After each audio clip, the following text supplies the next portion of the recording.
Bibliophiles of the internet. I gave myself last week off so I could enjoy my birthday, and now I'm back to share my September wrap up. September was once again kind of all over the place. There was Shorty September, Sapphic September, and of course the start of Latina Heritage Month. I read a little bit for all of those things and ended up reading 16 books, so let's just get started. The first two books I read in September I'm going to talk about together because they're part of the same series, but I finished off the Wild Robot series by reading The Wild Robot Escapes and The Wild Robot Protects. These are part of the Wild Robot series, which is a whimsical sci-fi series about a highly intelligent robot named Roz who gets lost in transit and ends up stranded on this faraway island completely surrounded by wildlife. Obviously, she's not built for that environment, but in order to survive, she ends up reprogramming herself so that she learns how to live in the wild and speak the same language as her new animal neighbors. Content warnings for both of these books include brief references to parental death and grief, some non-graphic references to animal injury and animal death, descriptions of natural disasters, and some thematic violence. I'm gonna keep this brief, but these were both really lovely. I think this is such a wonderful and adventurous middle grade series. Definitely recommend these if you have a young reader in your life. There's really incredible artwork throughout the books as well that just brings such a special touch to the series. I think all three books in this series have really great messages about the importance of community, what it means to not only pour into others, but also be receptive when others want to pour love back into you, and that being different is what makes our world so interesting and so special to begin with. There's also a really strong exploration of the relationship between technology and nature, which is a question that's only becoming more and more relevant as technology quickly advances. And I just appreciate how the story shows that yes, technology often does come at the cost of nature, but it doesn't have to be that way. There's also ways for those entities to healthily coexist. Adaptation-wise, I think it's going to be interesting to see what the studio does, because the second book actually leaves the story in a really good place, and the third book feels like a bonus story of sorts. So we'll see if DreamWorks sort of combines the two in the movie sequel or if they adapt all three books. Either way, I will be there opening weekend. This is a really great series. It's been so successful for a very good reason, and I definitely recommend it. I gave the second book 4.5 stars and the third book 4.25 stars. On a somewhat similar but also very different note, after that I picked up Artificial Wisdom by Thomas R. Weaver. It was recently republished by Del Rey in August, and PRH Audio kindly granted me access to the audiobook, which is read by Stephen Pacey. This is a political thriller with a sci-fi edge. It's set in the distant future when Earth is on the very brink of complete environmental collapse, and the main character, Marcus Tully, is an investigative reporter who tragically lost both his wife and unborn child when a deadly heat wave struck the Persian Gulf. With the climate crisis quickly escalating, the nations of the world have decided to create this new political office where a globally appointed leader will have the power, resources, and jurisdiction to enact climate reform on a global scale to hopefully reverse the crisis. But first, there has to be a global election for this office, and it's come down to two very controversial candidates, a former US president and an art-elect known as Solomon, a non-human entity created by artificial intelligence. And as the election draws closer, Solomon's creator is actually killed, and it's up to Tully to try and find the culprit. Content warnings for references to spouse death, child death, mass death, and grief, brief mentions of past drug addiction and abuse, some references to internalized ableism and suicide ideation, and some depictions of drugging and drunkenness. I actually had a really good time with this. It kind of felt like if The Newsroom was a distant future sci-fi thriller in some ways, because you're following this tight-knit team of intrepid reporters who find themselves caught in the middle of this unfolding political scandal, and they're making decisions from the ground about what to report and how to report it as things continue to progress. So the story is kind of the perfect storm of topics I find deeply interesting. Journalism, journalistic integrity and ethics, murder mystery, political corruption, commentary on the dangers of technology and AI, climate change. On the surface, it doesn't seem like all of those things should play together, but it actually works. I think the main character, Marcus, is a really great narrative entryway into this story because he just has so much at stake. There's not just professional stakes in trying to report this unfolding scandal accurately for people, because his reporting could very well impact the outcome of the election itself, but there's also personal stakes because he desperately wants someone to answer for his wife's death. I will say that the whole dead wife as a shorthand for a man's character development thing is a bit tired. I could have done without that, but because he sort of wavers between being an ethically upstanding journalist and a desperate man grasping at straws, that does make the story more interesting. But besides being a fast-paced sci-fi thriller that presents a delightfully perplexing murder mystery at the center of the story, I think this book is also asking really compelling questions about the realities of the climate crisis and how, or even if, humankind mind is able to properly address that crisis? Do we allow or even co-sign corruption if it means getting the results we want? Are humans equipped socially, politically, intellectually to make meaningful progress in the effort to reverse climate change? Are there actions that humans can take that are beyond the parameters of technology and vice versa? How do we maintain our ethics, our values, our ability to tap into our own humanity as technology continues growing so much bigger than ourselves? So there's a lot of interesting things to think about here. I thought it was a very satisfying murder mystery and social commentary. I would definitely read more sci-fi from this author in the future. Stephen Pacey also gave a tremendous performance in the audiobook, so overall I gave this 4 stars. After that, I was invited to be part of a book tour with Colored Pages Book Tours, and that book tour was for Bad in the Blood by Matteo L. Cirilli, which came out recently on September 2nd from Tundra Books. I did start this as an ebook, but eventually switched over to the audiobook, which is read by Veronica Ortiguela, Scott Turner Schofield, and Allison Dion. This is a YA book that blends together historical fiction, fantasy, noir, and mystery. It's following 2 polar opposite siblings, Grisel and Hawthorne. Grisel is a human and Hawthorne is fae, and in this version of the 1920s, fae are often mistrusted and even institutionalized for being unable to control their dangerous magic. There is a gruesome murder that takes place at the docks, and all evidence seems to point to a fae killer, igniting a powder keg of distrust and unrest already taking hold of the city. And Grisel finds himself forced into the reluctant role of the private investigator, following in his late father's footsteps, because if he can find the true killer, he can keep his sister out of the crosshairs. Content warnings for explorations of parental death and grief, references to child death, mass death, and survivor's guilt, explorations of systemic ableism, internalized ableism, and some use of ableist language, some depictions of police raids and police brutality, and some depictions of institutionalization, drugging, and human experimentation. You may have seen me review this one recently on Instagram as part of that book tour I mentioned, and I found this to be such a pleasant surprise. Sometimes I come across a title that I've never heard of before, and I get this gut feeling that it's gonna be exactly for me and that it's gonna have something really great to say, and I am so glad that I listened to my gut in this case. This is another perfect storm of my incredibly niche interests. I love queer historical fiction, I love historical fantasy, I love interesting takes on noir and murder mysteries, and this story definitely succeeds in combining all of those things. I do think it takes a second for the story to really get going. There's kind of a learning curve going into it regarding how people in this world navigate the existence of magic and how magic users are perceived by society, but everything does eventually come into focus once all of the puzzle pieces are finally in play. Thematically, I found this story to be so incredibly powerful because it's positioning the treatment of fae in this historical fantasy setting as a metaphorical stand-in for the experience of otherness. The most obvious parallel would be to how disabled and neurodivergent folks experience systemic ableism, but that sense of otherness can also be mapped onto race, queerness, transness, being an immigrant, and so many other marginalized experiences. What I really respect is how this story touches on the fact that society often privileges this idea of civility over humanity, by which I mean it's reinforced in so many ways that it's more important to be seen as civil and as upstanding citizens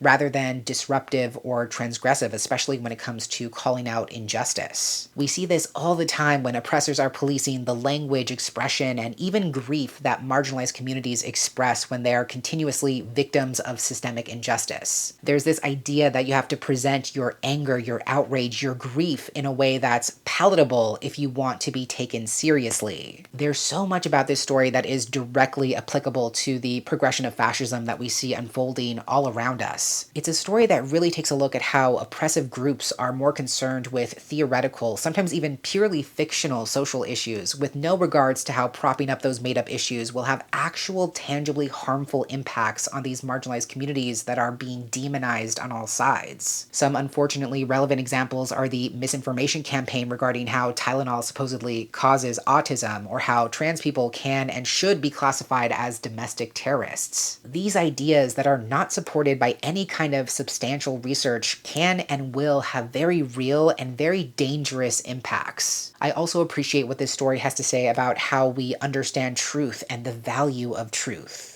Is it better to seek the easier answers, the answers that support the way we already see the world, or is it better to seek answers that are true, even if that truth might be difficult to confront? So, like I said, this was a very pleasant surprise. I definitely want to read more from this author in the future. I highly recommend the audiobook as well because it incorporates some really cool production effects that are perfect for this genre and this time setting. In the end, I gave this 4.25 stars. Then I listened to The Anthill by Juliana Pacheco, read by Anthony Rey Perez. This is described as social horror. It's set in modern-day Colombia and follows Lina, who is returning to her native Colombia after spending 20 years abroad. She's reconnected with her childhood best friend, Maddie, who offers her a job teaching at his refuge called The Anthill, which is basically an after-school program for kids. Not only is Lina hoping to find purpose in this new role, but she's hoping that Maddie can help fill in some blanks about what's happened ever since her mother passed away. But she notices right away that something is off with Maddie. She can never get a straightforward answer from him about their childhood, and she's realizing that he may have a very different version of the past. Content warnings for mentions of parental death and grief, brief non-graphic references to child molestation and child abduction, brief references to sexual assault, some mentions of experienced and internalized fat phobia, as well as disordered eating habits, depictions of drunkenness and vomit, references to military violence against civilians, some expressions of colorism, anti-indigenous sentiments, and ableist language, and some descriptions of graphic injury and violence. For the sake of transparency, I also reviewed this one recently on Instagram in an unpaid partnership with Penguin Random House. I bought both the book and the audiobook myself, but I did review it as part of a Latina Heritage Month giveaway that I did with Vintage Books. As I said in that post, I read this entire book in a single day because once I started, I could not tear myself away from the story. It's a deeply strange, feverish, unsettling, mercurial piece of social horror that really lives in that gray area between reality and perception. Kind of similar to what I was talking about with Bad in the Blood, this is another story that takes a look at how in this day and age where so much of our lives are put up for public consumption, there's been a shift where people are more concerned with their image and portraying themselves to be humane rather than actually engaging with their own humanity in meaningful ways. That's the source of so much tension in this story. Lina has returned to this small village in Colombia hoping to find purpose and reconnect with her history, but many of the other volunteers and teachers at the Anthill are tourists who think that volunteering with underprivileged children in this far-off country makes them seem caring and interesting and sympathetic. They don't really care about the work, they don't really care about the kids, they don't care about the country, and they also don't recognize this dark, surreal, supernatural evil brewing beneath the surface. There are so many strange, inexplicable things happening at this refuge that Lina is desperate for someone to acknowledge. But again, people are more concerned with being perceived as normal than actually engaging with any of those potentially disturbing things. Because to acknowledge that discomfort is to acknowledge the reality that this refuge, this town, this country is not picture perfect. And that ties into the larger themes of the story, which is really about the ugly stains of colonialism and colonial violence that have left their mark on Colombian history, and how allowing the impacts of that violence to fester in silence and to be erased or ignored is only to give even more power to that violence. So again, I found this to be a deeply fascinating and gripping story. It was another pleasant surprise for me, and I would give it a solid 4 stars. Then I took a bit of a pivot and ended up reading Video Games Have Always Been Queer by Bo Ruberg. This is sort of an academic nonfiction text. Bo Ruberg is a queer scholar who does a lot of research into video games, game theory, technology, queer studies, gender studies, and of course the intersection between all of those things. This book specifically is arguing for the queer potential of video games, by which I mean exploring and excavating modes of queerness in video games that go beyond representation in regards to video game characters or overtly queer storylines in video games. In this book, Bo Ruberg selects a handful of very specific video games and shows how we can identify and express queerness within those games based on game mechanics, thematic undertones and overtones, and even how playing a game queerly or in a way that goes against the norm can unlock a game's queerness in ways that we might not expect. Content warnings for explorations of misogyny, queerphobia, transphobia, and online harassment. As a queer gamer myself, this book is exactly my niche. I absolutely adored every single page, and it was another tremendously thoughtful and informative nonfiction book that broke my brain apart and pieced it back together in the best possible way. I love everything this book is doing. I love that the middle chapters are each a deep dive on a specific game that are then put in conversation with specific pieces of queer theory, but in a broader sense, I have so much appreciation appreciation for the project of this book, which is not only to invite readers to consider different types of queer play, but also makes a case for how video games have queerness inherently built into their mechanics regardless of content. This book provides an incredibly expansive understanding of what queerness is and what queerness can be. Queerness is so much more than just labels or identity or attraction or gender or relationship configuration. Queerness is an alternative, transgressive way of moving through and connecting with the world that eschews normative patterns, roles, and ways of existing. In the context of video games, or really any other narrative media, it's incredibly reductive to assume that queerness is only quantifiable or identifiable if one or more queer characters are included. To assume that queer representation is the only way a piece of media can quote-unquote count as being queer is to fundamentally misunderstand queerness. There are so many ways that games can be played queerly, played in ways they were not intended to be played. Speedruns and slow walks are queer ways that you can engage with video games. You can play Zelda Breath of the Wild as a cozy life sim and ignore the main quest. You can play a game to lose or play a racing game where you drive all the tracks in reverse. A great example I've been thinking a lot about in relation to this book is Hades 2. I have been sinking so many hours into Hades 2, and it's easily one of the queerest games I've ever played, even though it's not necessarily about queerness. The Hades games, which turn Greek mythology into badass dungeon crawlers, are queer because no two runs are identical. It is impossible to play the game the same way twice, and you change the flow and outcome of the game with the choices you make. Depending on the weapon you choose, the pathway you choose, the boons you accept, you are building out the dungeon yourself, in essence. And you also cannot win the game without dying. The game is designed to be failed, because only by dying and returning to the start can you get stronger and unlock new items and power-ups. Having failure as a key component of the gameplay is so incredibly queer, so incredibly antithetical to the normative ways that dungeon crawlers tend to work. That's my Hades 2 tangent. All that to say, this book has given me a newfound appreciation for and language for why my love of video games has always been and will always be intrinsically and inherently queer. It's such an expansive, inclusive, and warm-hearted invitation for people to re-examine the value of video games through a distinctively queer lens. If this is also your niche, I cannot recommend this book highly enough. I believe the author has a couple of other books regarding the relationship between queerness and video games that I absolutely want to read. This was a very easy 5 stars. I don't normally talk about picture books, but I did read a couple this month for work, and while I'm not going to rate them because I read them for work, they do still count towards my reading goals, so I'm going to briefly review them for you. The first of those was Braided Roots, written by Pasha Westbrook and illustrated by Madeline Goodnight. This comes out on November 4th from Scholastic. It's a picture book about a young girl who is descended from native freedmen. For those who don't know, Native American freedmen are people descended from African American slaves who were enslaved by the 5 civilized tribes. Those cultures became intertwined over time, and the main character in the story is getting her hair braided by her father, who's telling her the story about the resilience of their freedmen ancestors who actually walked the Trail of Tears. I thought this was a really beautiful story. The artwork is really sensational, perfectly blending together a sense of warmth, nostalgia, and almost dreamlike qualities. And the writing itself is beautiful in its simplicity and has a really lovely poetic quality as well. I also think this is a really invaluable story for young readers because there aren't many stories about Native freedmen and the history of Native freedmen.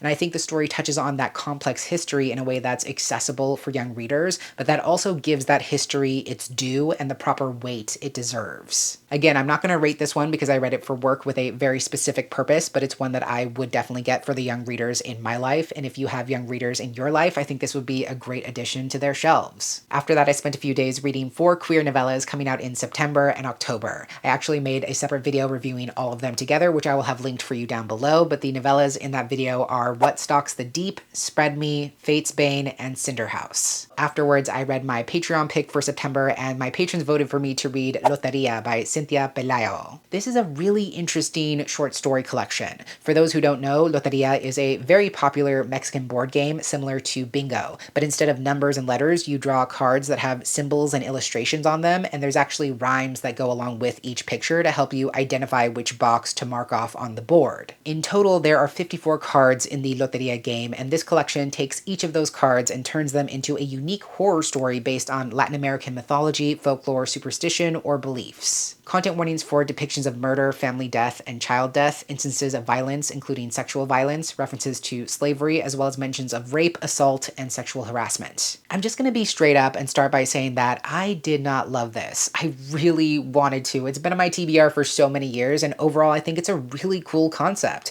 Unfortunately, I just don't think these short stories live up to the strength and promise of that concept. I think where this collection shines is in the creative exercise itself. It's incredibly creative to take each of the cards in this game, which depict very simple and straightforward images, and try to surround them in a wholly original context that is creepy, dark, and horrific. That feeling of discovery, wanting to see those reinterpretations, is what kept me reading the stories in this collection, even when I knew it wasn't quite coming together. But I just wanted to see how this author would possibly reimagine these cards and how each of those icons would come into play. Beyond that, I can't really say this collection has too much more going for it. In her author's note, the author talks about how this collection was developed from her senior thesis, I believe, and I just think it still kind of reads like a student project. There's no depth to the stories or the characters. There's not really a thematic through line to grasp onto. Either the stories are too short to make an impact or too long to be effective.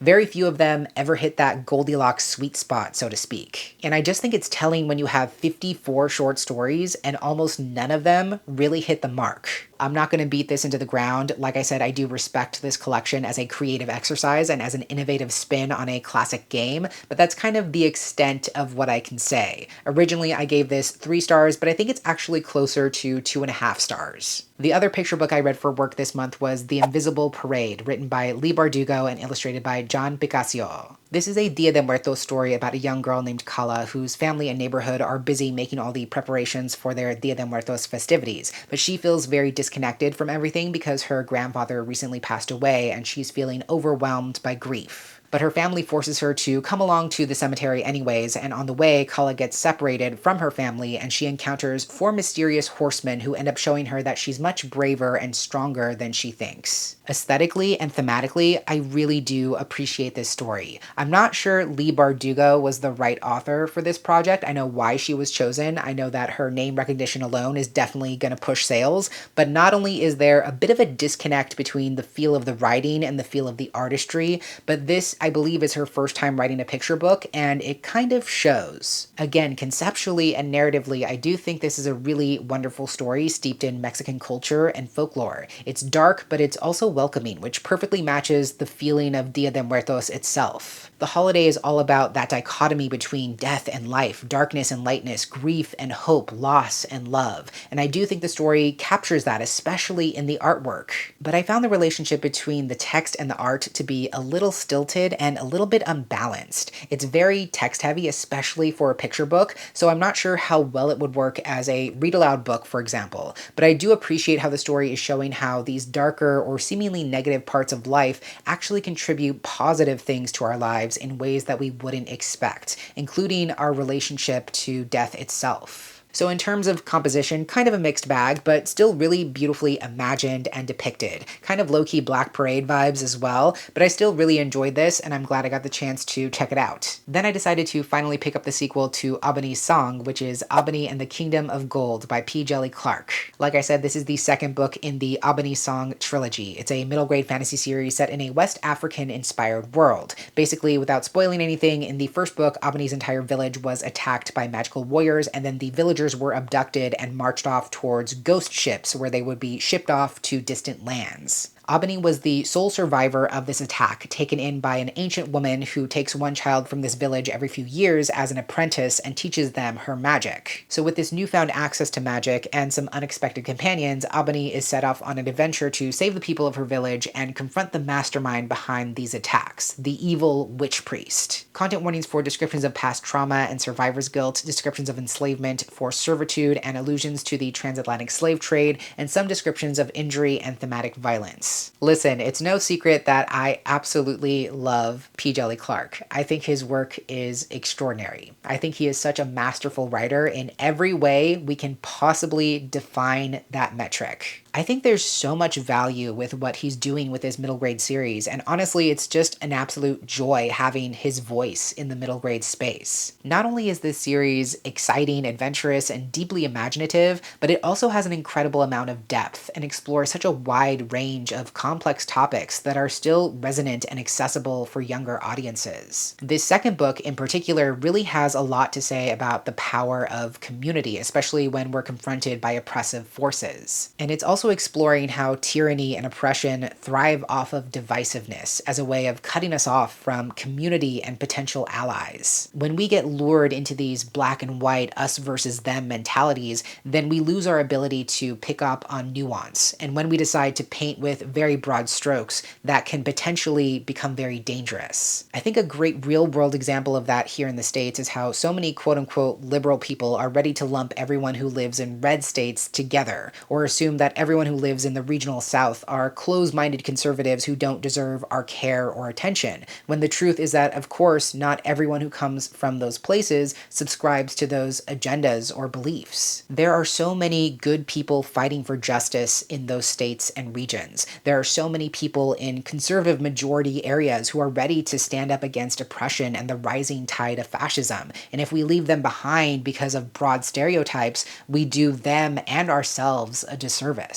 That's definitely something we see in this story as Abani and her friends discover allies in the most unlikely places, as they continuously have to check their biases and realize that the world is a much bigger and far more complex place than they might think. And if they even want to have a chance of facing down this growing evil, they're going to need all the allies and all the help that they can possibly get. Related to that, I think there's a lot of nuanced messages here about how there's a time and place for keeping your head down and surviving, and there's also a time and place for fighting back. We are all citizens of this earth, and not only do we share the blame to some extent when things go wrong, but we're also called to work together to try and shift the tides and to make things become right. There are so many good ideas in this book that I'm just not going to do justice, but I love this sequel so much. I think it's setting up something really epic and exciting for the third and final book, and I cannot wait for that to come out. I do think this book has some minor pacing issues, but that's a very small note. I still gave this 4.5 stars. After that, I finally got a chance to listen to When the Tides Held the Moon by Vanessa Vida Kelly.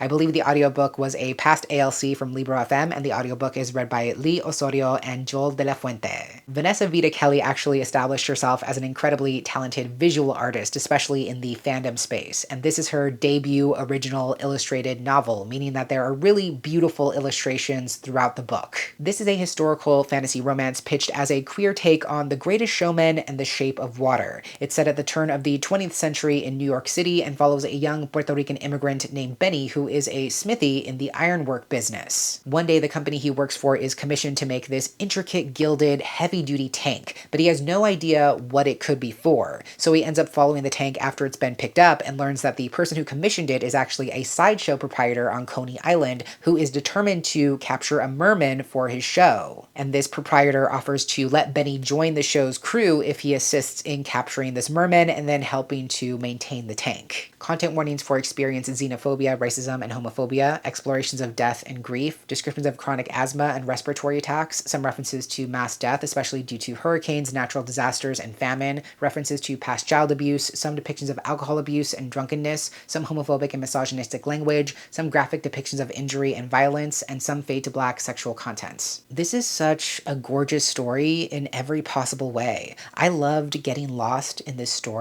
and the characters. There's something really beautiful and tender-hearted about this story that really pulled me in from the start. There's a wonderful lyrical quality to the writing itself, and I just think everything is really well executed. I really love the emotional and thematic parallels between Benny's situation and Rio's situation. They're both held captive in some ways by systems and powers that are so much bigger than them, and they're both contending with the fact that they've found some level of solace and maybe even comfort in their captivity that they're now having to weigh against the possibility of their own liberation. There's a moment where Rio, I believe, is wondering whether Benny is his captor or his savior, and I feel like that's the central question of the story. Can those two things be true at once? Can we inadvertently hurt each other in the process of saving each other? Is pain the natural price that we have to pay for our freedom? I appreciate how there's this really beautiful love story unfolding between these two characters, but at the same time, the story isn't afraid to ask those questions or to put the unbalanced power dynamic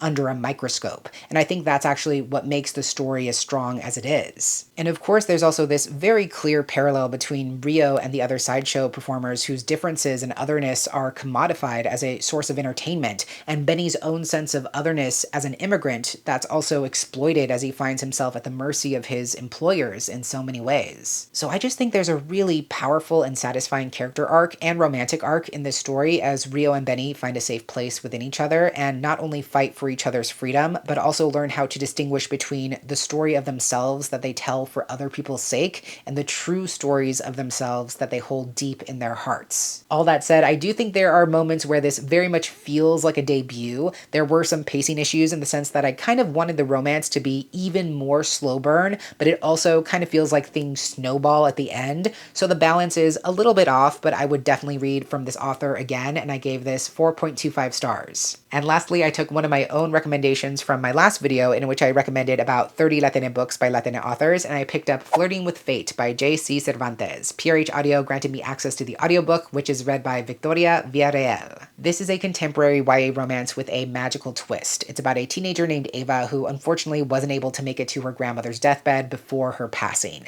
And the reason why she was late was because there was an unexpected flash flood that caused her to get into a car crash. Not only is this devastating for her because she didn't get a chance to say goodbye to her grandmother, but also because the women in her family are known for passing along magical blessings to their female descendants before they pass, which obviously she missed. But then her grandmother actually appears to her as a ghost and tells her that she did pass along a blessing for Ava, but it was mistakenly bestowed upon the mysterious boy that Ava crashed into on the night of the storm. So if Ava can track down this boy and forge a genuine friendship with him, she might be able to straighten out this cosmic mistake. Content warnings for explorations of family death and grief, references to child abandonment and parental estrangement, and some references to past experiences of racism, including racist language. This was actually my first time reading from J.C. Cervantes, and I believe this is also her YA debut. I think she's known for writing a lot of Latina-inspired middle grade fantasy, but overall I found this to be a really sweet, lighthearted YA romance that was very fun to read. As you can imagine, because Ava is desperately trying to get her blessing back from a complete stranger without him catching on, that makes for a lot of nutty shenanigans and forced proximity situations, which were every bit as endearing as they were entertaining. I think the warmth of the budding romance between Ava and Ryan is absolutely one of the strongest parts of this story. Even though there is an underlying ruse that brought them together, there's still something really genuine about their connection itself, and they're both very open-hearted considering the circumstances, which I also found to be very refreshing. The other thing I really appreciate about this story is that while it does center this romantic storyline, it's also very much a celebration of familial love and love of culture.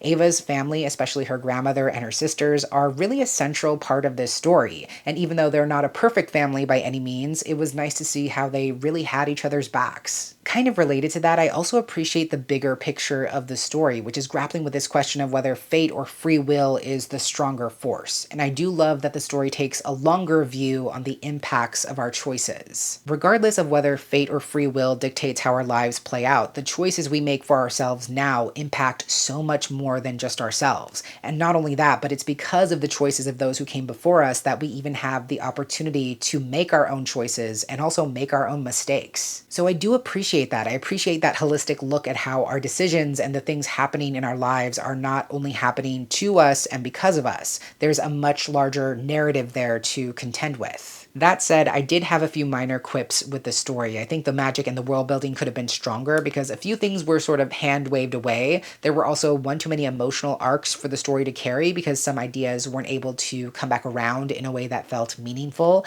And also on a sentence level, some of the Spanglish employed in the story was either grammatically inconsistent or just incorrect. So the story definitely could have been stronger in some ways, but like I said, it was still a fun read that I thought was really nice. I gave it 3.5 stars. So there you have it. Those are all the books I read in September. If you've read any of these books yourself, or if you plan to, I would love to hear your thoughts, or if you want to share your favorite thing that you read in September, feel free to drop that down below in the comments. Thank you so much for watching. I really hope you enjoyed, and until next time, educate yourself, be kind to yourself, take care of yourself and others, and I will catch you on the flip side of the page.